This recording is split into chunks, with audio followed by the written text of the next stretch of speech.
यह कथा है कई युगों पूर्व की। देवों के देव महादेव, जिनके 3 नेत्र हैं, साक्षात ब्राह्मण स्वरूप भगवान शिव के नेत्रों में अग्नि, सूर्य और चंद्रमा का वास है। जब विश्वनाथ महादेव के नेत्र बंद होते हैं, तब सृष्टि का अंत निकट आ जाता है। उनके नेत्रों के बंद होने पर जो अंधेरा आता है, पूर्णतः वह अंधेरा दिव्य शक्ति है और वह दिव्य शक्ति अपनी राह भटक चुकी है। असुर भगवान शिव के बहुत बड़े भक्त थे और भगवान शिव का स्वभाव ऐसा, वे देवताओं और असुरों में कोई फर्क नहीं करते थे। जो भी उनकी भक्ति करता, उससे असीमित रूप में प्रेम करते। असुरों की केवल यही चाह थी कि एक ऐसा असुर प्रकट हो जो उन्हें नरक से निकालकर स्वर्ग तक ले जाए, और ऐसा असुर केवल शिवांश ही हो सकता है। महादेव ने असुरों की तपस्या से प्रसन्न होकर उन्हें इच्छित वर दिया और परमेश्वर शिव की आज्ञा से देवी आदि शक्ति ने उनकी दोनों आंखों को बंद कर दिया। सृष्टि को बचाने के लिए भगवान शिव ने अपना तीसरा नेत्र खोल लिया और उनके तीसरे नेत्र में से प्रचंड बेकाबू शक्ति प्रकट हुई। उस शक्ति ने सौम्य रूप लेकर सृष्टि को बचा लिया और फिर जो बचा वह था शिवांश। परंतु महादेव का वह अंश इतना शक्तिशाली था, कोई भी उसे अपने गर्भ में धारण नहीं कर सकता था। शिव का वह अंश गर्भ की तलाश में तीनों लोकों में गया, परंतु तीनों लोकों में कोई भी उसे धारण करने के लिए सज्ज नहीं हुआ। शिवांश की यह पीड़ा देखकर सदैव दयामयी पृथ्वी माता भूदेवी प्रकट हुई। अगर इस शिवांश को कोई भी धारण नहीं करना चाहता, तो इसे मैं धारण करूंगी और इसकी सभी जरूरतों को पूरा करूंगी। भूदेवी शिवांश को पृथ्वी के केंद्र में धारण कर लेती है और जब वह शिशु जन्म लेता है, तब वह अंधा था और उस समय भगवान विष्णु भूदेवी के समक्ष प्रकट होते हैं। हे प्रिय, अब इस शिशु को ले जाकर तुम हिरण्याक्ष असुर को दे दो, क्योंकि उसकी तपस्या का फल यही है। देवलोक में जब भगवान शिव के अंश की सूचना पहुंचती है, तब सभी देवी देवता प्रसन्न हो जाते हैं। हे देवराज, भगवान शिव के पुत्र का जन्म हो चुका है, यानी कि अब तारकासुर का अंत निकट है। हे देव, अति प्रसन्न न होइए। क्या हुआ बृहस्पति देव, क्या आप इस सूचना से प्रसन्न नहीं हैं? हे देवराज, यह शिवांश ब्राह्मण स्वरूपन सुब्रमण्यम नहीं है। यह दानवों का अंत नहीं, परंतु उनकी सहायता करेगा।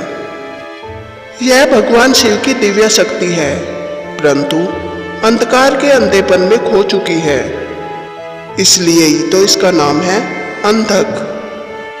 हे बृहस्पति देव, एक ऐसा असुर जिसके पास भगवान शिव की दिव्य शक्ति है, अगर हमारे खिलाफ हो गया तो हम उससे कैसे लड़ सकते हैं? हे देव गुरु, आप ये बताइए, उसका अंत कैसे होगा? इंद्रदेव, आप चिंतित मत होइए। अंधकासुर का अंत उस समय होगा जब वह अपनी माता की तरफ कामना की दृष्टि से देखेगा। ऐसी नीच हरकत करते ही महामृत्यु उसके सर आकर पड़ेगी। हिरण्याक्ष के दत्तक पुत्र के रूप में अंधक ने युद्ध कला की निपुणता ग्रहण की और ब्रह्मदेव से कई आशीर्वाद प्राप्त किए।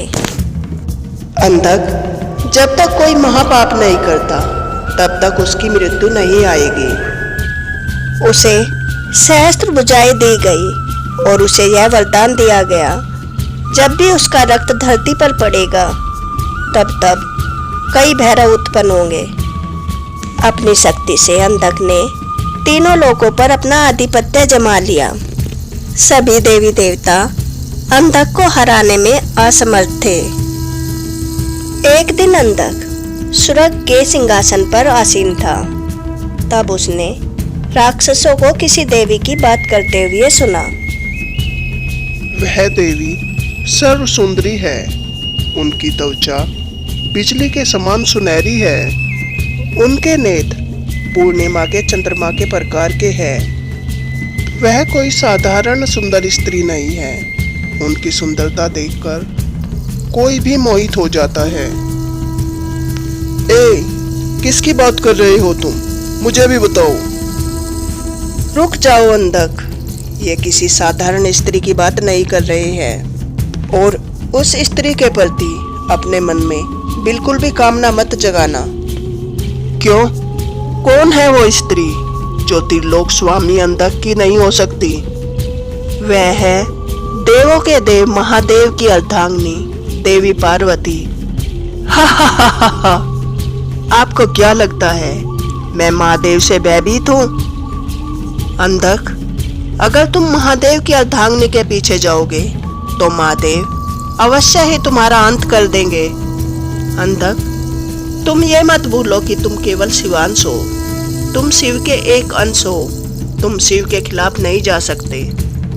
शुक्राचार्य, आप ये भूल रहे हैं, एक बीज जब पेड़ से अलग होता है तो तब वह उससे भी महाविशाल पेड़ उत्पन्न कर सकता है। मैं उसका ही एक उदाहरण हूँ और अब मैं महादेव से भी शक्तिशाली हो चुका हूँ।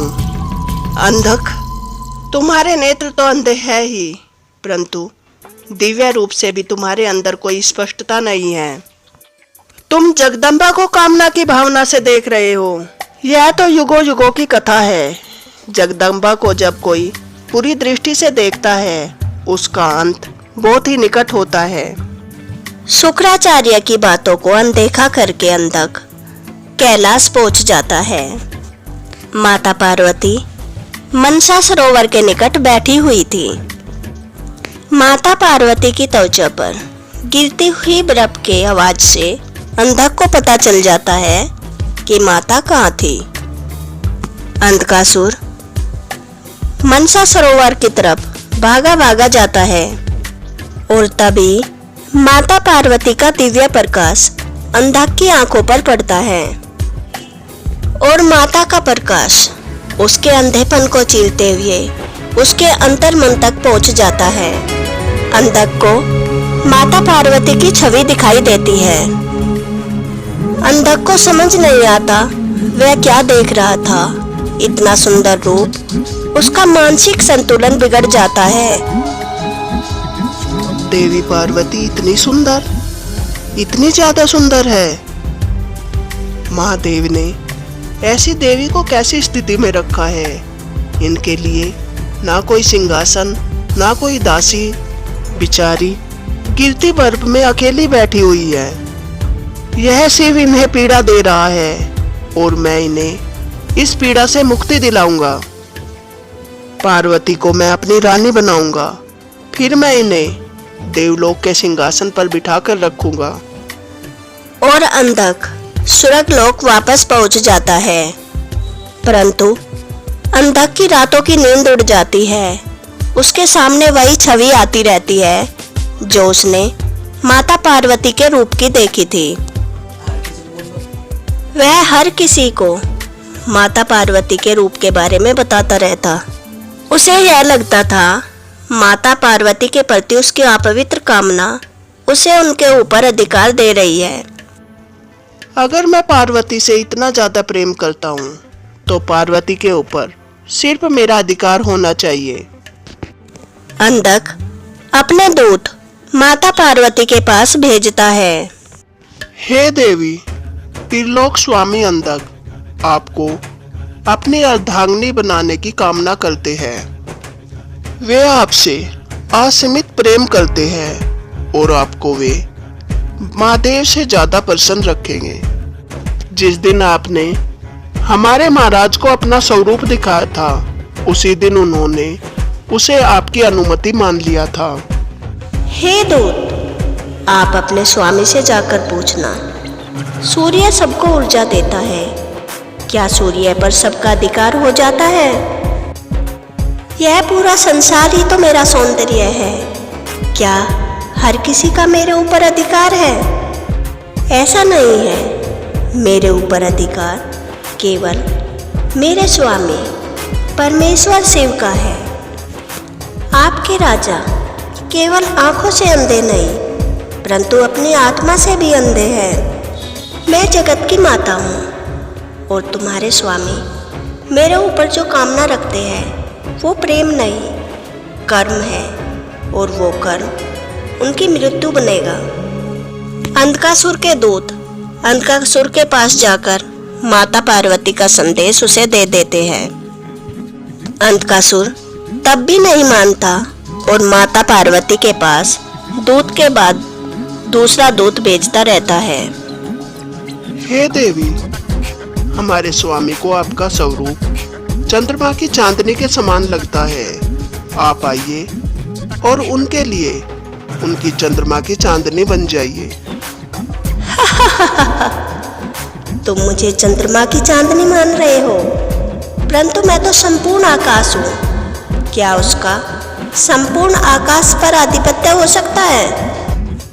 माता पार्वती के बार बार ठुकराने पर अंधकासुर क्रोधित हो जाता है।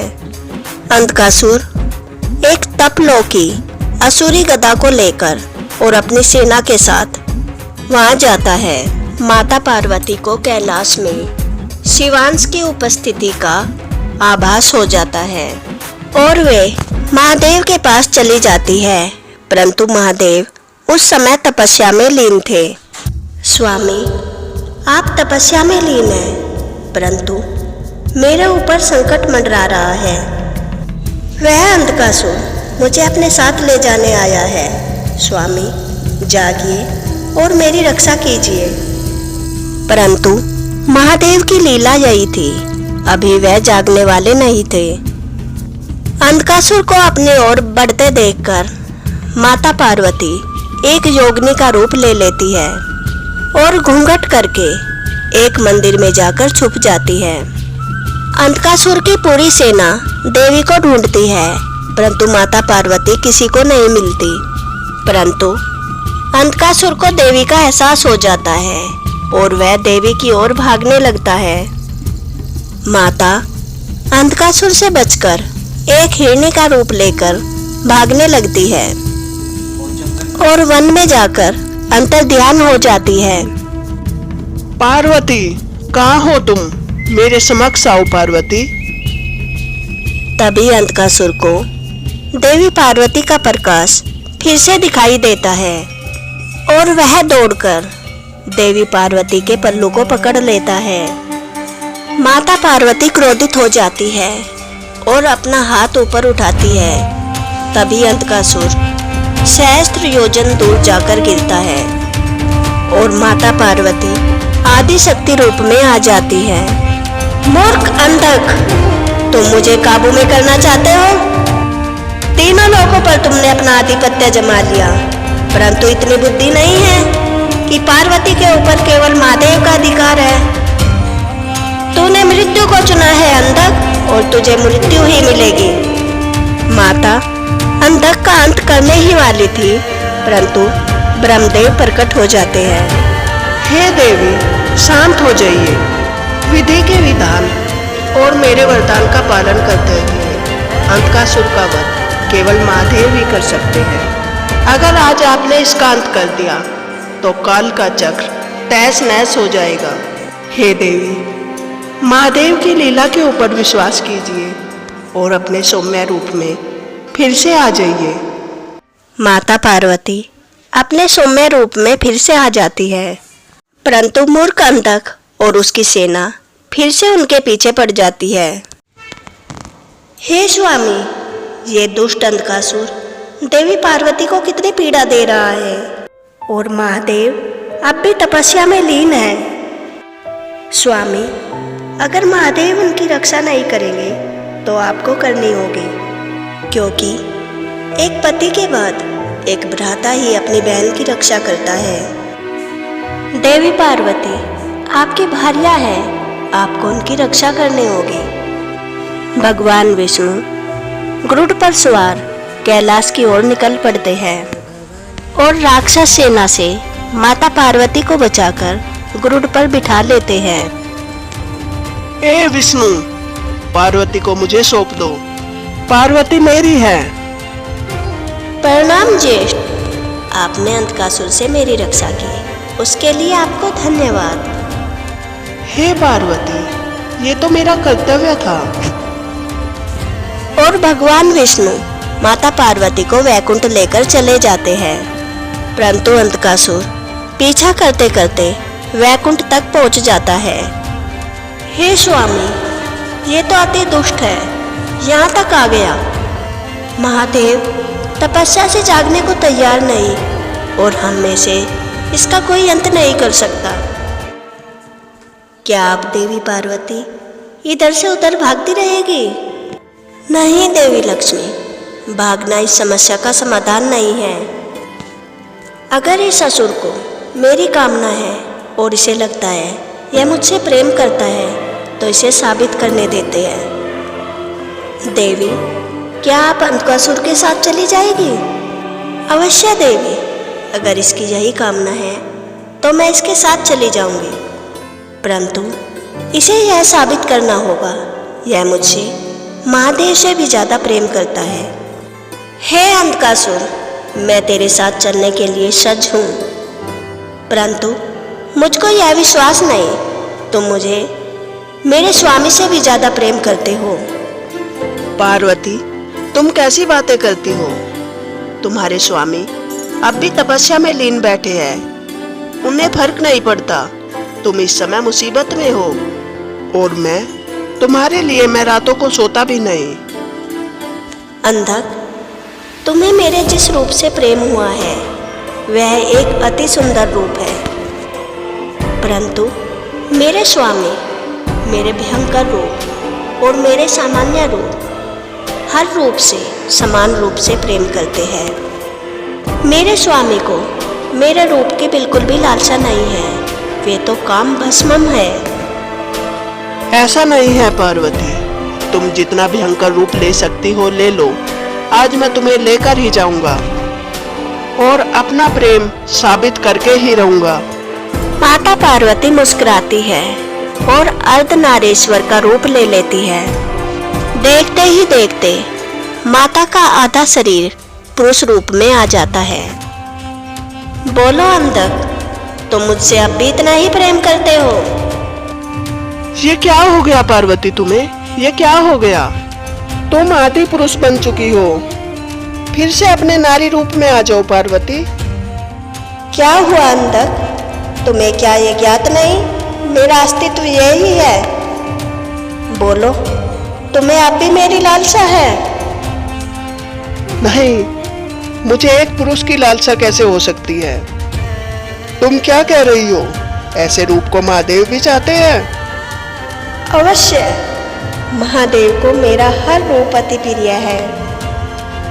अंधकासुर घृणा की भावना से चला जाता है।